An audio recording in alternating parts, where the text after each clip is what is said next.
Hey guys, कैसे आप लोग? अगर आप सैलरीड पर्सन है या आपके फैमिली में कोई भी सैलरीड पर्सन है, then 31st July 2026 is the last date for filing the return of income and paying the tax for all the income that you have earned in the financial year 25-26.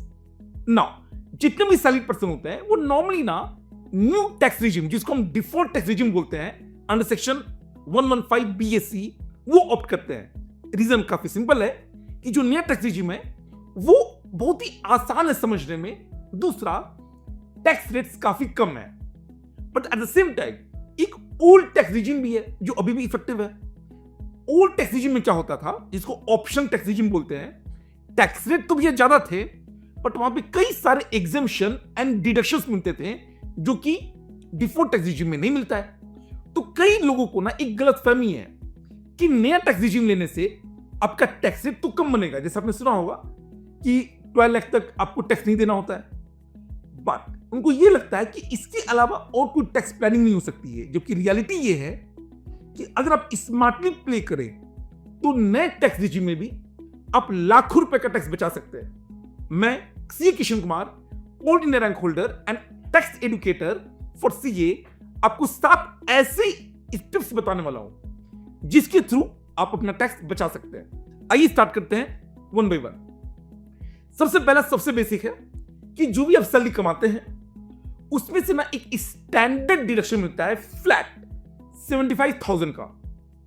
Now the thing to understand is कि आपको इसके लिए अलग से कुछ नहीं करना होता है। जो भी आपकी सैलरी का इनकम है टैक्सेबल, उसमें से आप अप टू 75,000 तक माइनस कर सकते हैं।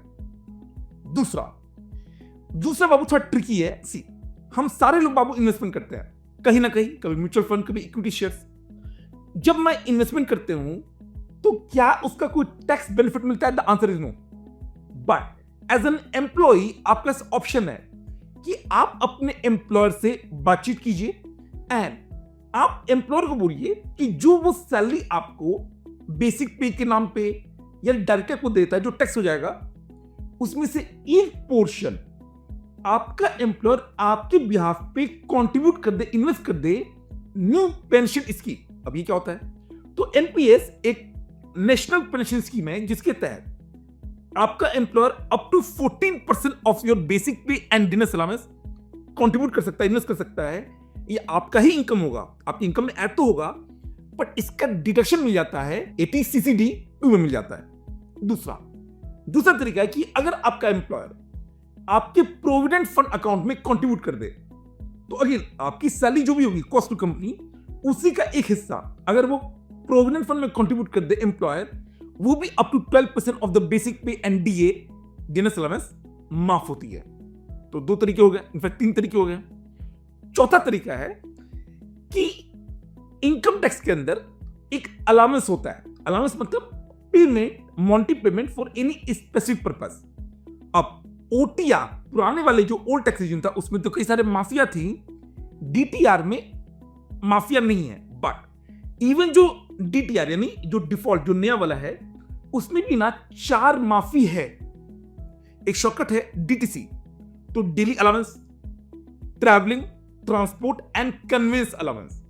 तो अगर आपका एम्प्लॉयर आपको जो सैलरी पे कर रहा है उसका एक पार्ट वो इसको शो कर दे, क्यों प्रेजेंटेशन कर दे कि वो सैलरी की जगह पे आपको अलाउंस दे रहा है by way of daily allowance, travelling allowance, convince allowance and transport allowance, तो ये भी आपका माफ हो जाएगा। इसमें एक छोटा सा पॉइंट है कि जो ट्रांसपोर्ट अलाउंस है ना, वो केवल हैंडीकैप जो लोग होते हैं उनको उसका बेनिफिट मिलता है अप टू 3200, बट जो daily allowance, travelling allowance and convince allowance, ये कोई भी अवेल कर सकता है। अच्छा, नेक्स्ट तरीका है कि जो भी आपके ऑफिशियल परक्विजिट्स है जिसका आप बिल सबमिट कर सकते हो, जैसे आपका मोबाइल, आपका वाईफाई का, आपका टेलीफोन या लैपटॉप वगैरह का, ये सभी बेनिफिट्स आपका एग्जेम्प्ट रहता है। अगर ऑफिशियल है उस पर टैक्स नहीं लगेगा।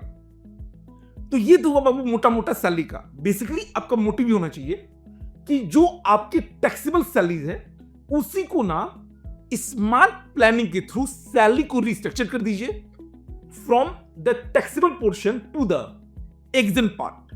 अच्छा, 1-2 तरीके और भी है। जैसे अगर मानिए आपका कोई घर है एंड आपने लोन लेकर घर लिया हुआ है या बनवाया हुआ है, तो उसका जो इंटरेस्ट पोर्शन जो आप पे करते हैं वो भी डिडक्टिबल एक्सपेंस है अंडर सेक्शन 24B, प्रोवाइडेड कि आपने उसको रेंट आउट किया। अगर आप सेल्फ ऑक्यूपाई करके बैठे हैं घर को तो डिफॉल्ट टैक्स रिजिम में डिडक्शन नहीं मिलेगा, बट अगर आपने लोन से घर लिया, लेट आउट करके आप रेंटल कमा रहे हैं, तो उस रेंट में से बाबू माइनस हो जाएगा एक तो 30% का स्टैंडर्ड डिडक्शन, दूसरा जो इंटरेस्ट अमाउंट है वो भी आप डिडक्ट कर सकते हैं। अगर कोई फैमिली पेंशन है घर में, इवन इन दैट सिनेरियो आपके पास एक एडवांटेज ये है कि जो भी फैमिली पेंशन मिल रही है उससे आप डिडक्शन ले सकते हो lower of 1/3 of family pension and 25,000।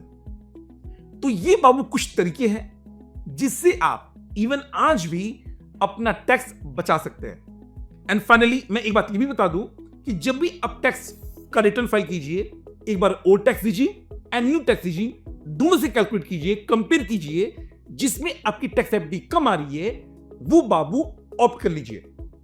साथ ही साथ आप किसी चार्टर्ड अकाउंटेंट से भी कंसल्ट कर सकते हैं। एंड अगर आप मुझसे पढ़े हैं तो ये सारी स्टडीज आपको पहले से पता है, तो आपके घर में कोई भी है जिसने मुझसे पढ़ाई करी है तो आप उससे भी अपना कंप्यूटेशन चेक करवा सकते हैं। कैसा लगा वीडियो कमेंट करके बताइएगा। अगर आप चाहते हो कि मैं और ऐसे वीडियोस लाता रहूं तो चैनल को सब्सक्राइब कर लीजिएगा, लाइक कर दीजिएगा। एंड अगर इसी तरीके से क्लासरूम स्टडीज को रियल लाइफ से जोड़ के पढ़ना है, क्योंकि ये सारा हम क्लास में करवाते हैं, तो आपको लिंक करके पढ़ना है, देन हमारा टैक्स का batch and complete CA inter का योद्धा बैच बाबू अभी चल रहा है। डिस्काउंट्स आर ऑन, ज्वाइन कीजिए। मिलते हैं क्लासरूम में। Let's crack it.